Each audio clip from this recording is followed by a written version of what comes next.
Good morning from another beautiful day here in Jasper, Alberta. Last night we spent the night again at the Fresnbros grocery store in Hinton, which was a great place to hang out for a night. I don't think we'll be going back there again though.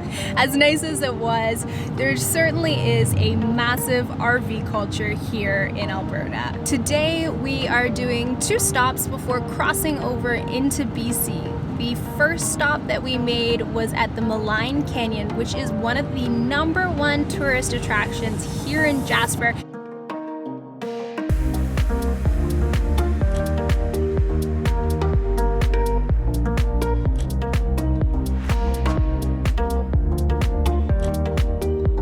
The Minivan Canyon is the deepest canyon in all of Jasper National Park, with a depth of more than 50 meters at certain points. The canyon contains waterfalls and underground stream outlets and is accessible by hikers of all fitness levels. Don't expect to have the trail all to yourself, however. The trail was very busy and personal space was not always respected. The second thing we're doing today is taking a drive down the Icefields Parkway. It's supposed to be one of the best drives in Canada, and it's easy to see why. We are following the interior of the Rocky Mountains, and it is breathtaking. Last night it snowed in Jasper, and all the mountains are covered with snow this morning. We really weren't expecting snow in August, but I don't think either of us are particularly disappointed because it looks so beautiful. It is hilarious how fast plans change doing this van life thing. We thought we were gonna come here, take in the Columbia Icefields, and turn around and head to the BC border. Yet here we are setting up our campsite in the middle of the mountains at a first come first served campsite in Jasper National Park. I get the feeling it's gonna be a very cold night here because we are like 2,000 meters above sea level and it's already like close to freezing. I'm curious to see how our minivan setup survives the night because we are not fully winterized and we're definitely gonna have to use our sleeping bags tonight. Tomorrow we're planning on taking on the Wilcox Pass, which is a pretty heavily trafficked hike around here that gives you incredible views of the mountains and specifically the Columbia Icefields. I'm really excited for the views that we're gonna get, and honestly just this campsite. I mean, the mountains behind me are mind-blowing.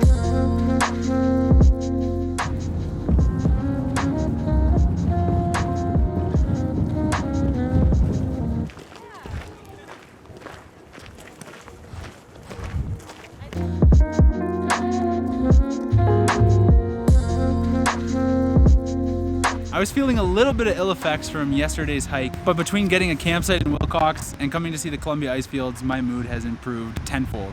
For me, it's a little bit sad. I was here back in 2004, 2005. Seeing how much it's receded just reminds me of how big of a fight against climate change we have. These mountains and glaciers seem to have a mind of their own when it comes to weather. We're staring at some pretty black clouds, although they're not calling for rain. And the wind is like almost enough to blow you over here. I have an interesting challenge for Chef Kirsten tonight. So we're gonna pack up and head back to our campsite and bask in the view of the mountains that we have.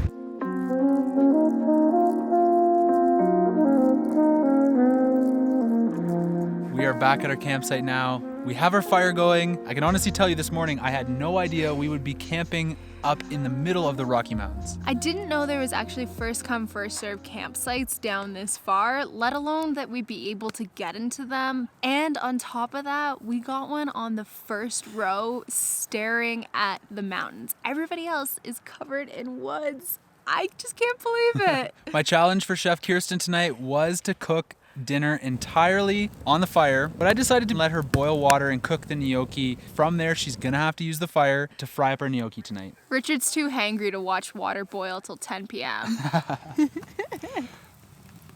Quick side note before dinner, we did set up our tent to reserve our spot at our first come, first served campsite. And as funny as it is, we drove up to our campsite and tore our tent down. Cruising down the street in my 6'4".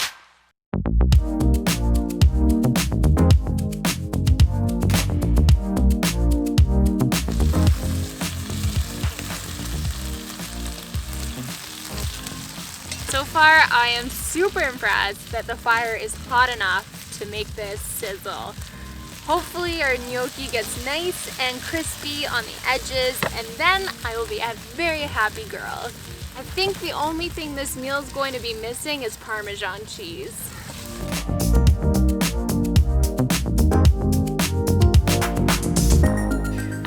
excited to eat. I don't think it's gonna taste like wood-fired tomatoes, but maybe it will with the scent of paper dustings. It tastes like regular gnocchi. It doesn't taste any different. No, it's delicious. It is missing cheese. We're going to enjoy this now, but we do have one more campfire trick up our sleeve tonight.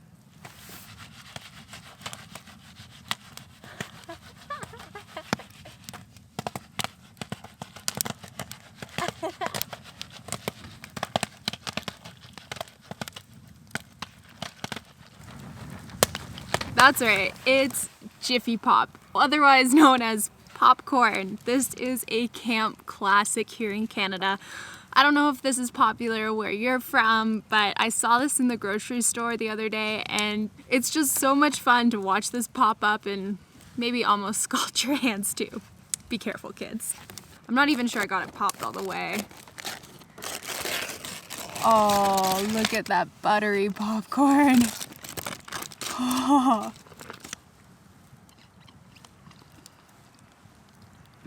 I didn't burn it. It's so good. I've been craving popcorn all week. I'm so happy right now. This night could not be more complete. It's snowing right now. It's 30 degrees back home and it's snowing here in Jasper. It's crazy.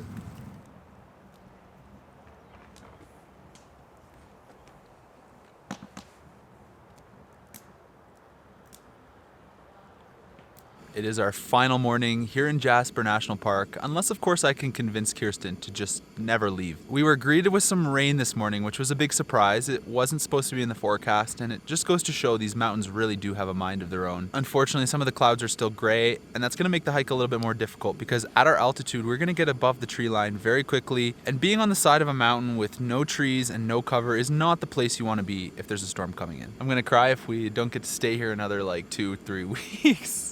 I love it here. It's so nice, honey. How do you feel this morning?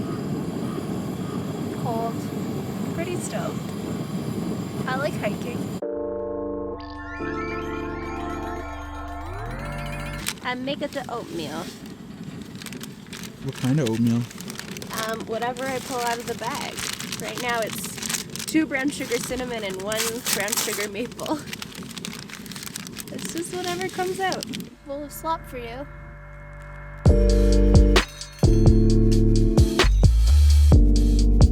This morning we're attempting the Wilcox Pass. It is a highly frequented trail because there is a spot about halfway up that has 2 red chairs that are perfect for a picture. The bugs are out in the forest here, so we gotta get motoring through the forest and get out into the pasture. I'm already feeling the effects of the thinner air up here. Starting to breathe a little heavier, a little earlier than the last hike. As long as the weather holds off, I think we got a chance here.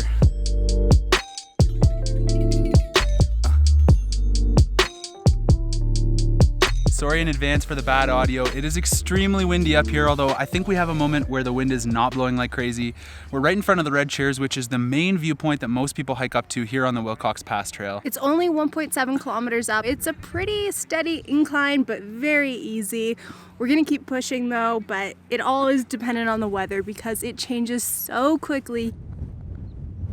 We've been hiking for maybe an hour and a half. While we've been talking about the Wilcox Pass, we've actually been planning to try and summit Mount Wilcox. It looks as if we can make it 9/10 of the way up the mountain, so I think we're gonna give that one a shot. And if the views don't turn out as good as we're hoping, we'll hike the pass on the way back. So that right there is the peak of Mount Wilcox. And everything we've heard says that ridge is very attainable and still gives you pretty similar views.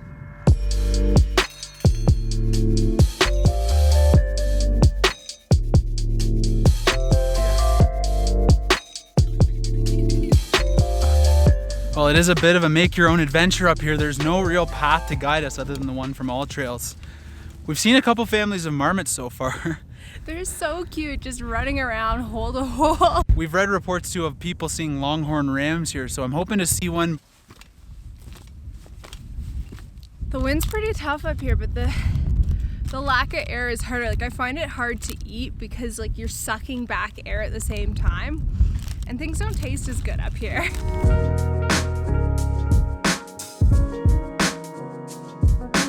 I feel on top of the world, and we're still probably, I don't know, 200 meters from the top.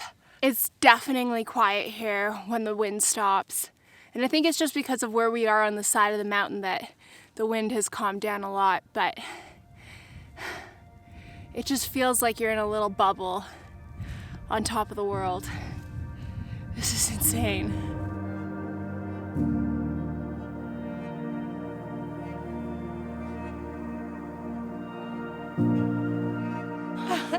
Words cannot describe how beautiful this view is. I mean, just like taking this view behind us as you have like almost an entire 360 panorama of the Canadian Rockies. This is probably the best view I've ever had from hiking. In my entire life. It really didn't get hard until you reached the ridgeline, and then it was a bit of a scramble, but even then, I think it'll be harder going back down than it was coming up. Just to give you guys an idea, that peak behind us is the summit of Mount Wilcox. And we're not doing it.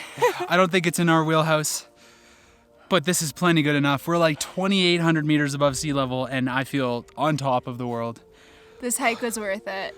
I could not imagine anything better to do today. No, I'm gonna enjoy the view, maybe have a snack here for the next like 20-30 minutes before we head down.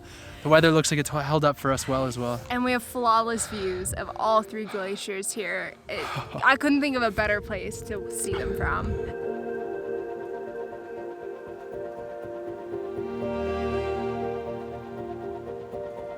That is a long way down, man.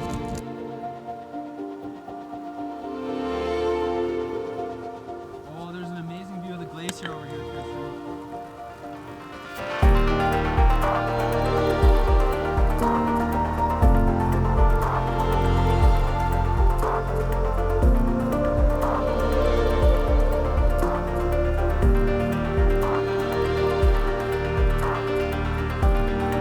I think we've actually found the best view of the Columbia Icefield, and we're not even on the ridge walk anymore. We've come down maybe 100 meters. I just feel so lucky, not just to have the opportunity to come here and do this, but to come here and do this with Kirsten. It's such a special moment for us. I think we found like a little bit of a niche maybe of something that we like doing when we're up here in the mountains. I'm so excited for the rest of the trip. If it's even a tenth as beautiful as this, I will go home as happy as I've ever been. I don't think I really have the proper adjectives to describe Jasper National Park. I'm completely blown away by this park. We were only intending to spend 2 days here, and this is our 5th day. We thought we were coming to see the Columbia Icefield for 20 minutes yesterday, and here we are having hiked Mount Wilcox and camping right at the shadow of the glacier. I'm really thankful we took the time to explore it here more than we expected to. We saw a lot of sites that we never thought we would. And honestly, none of them we planned on. But we've run out of food. It's time to go find somewhere we can stock up and rest up, because this was an adventurous 5 days. Tomorrow we're gonna head towards Prince George, where we're gonna check into a campsite with showers and hopefully power, and spend a couple nights to take care of some housekeeping items. So what we're gonna do is sign off for now and pick you back up when the adventure begins in a couple days in British Columbia.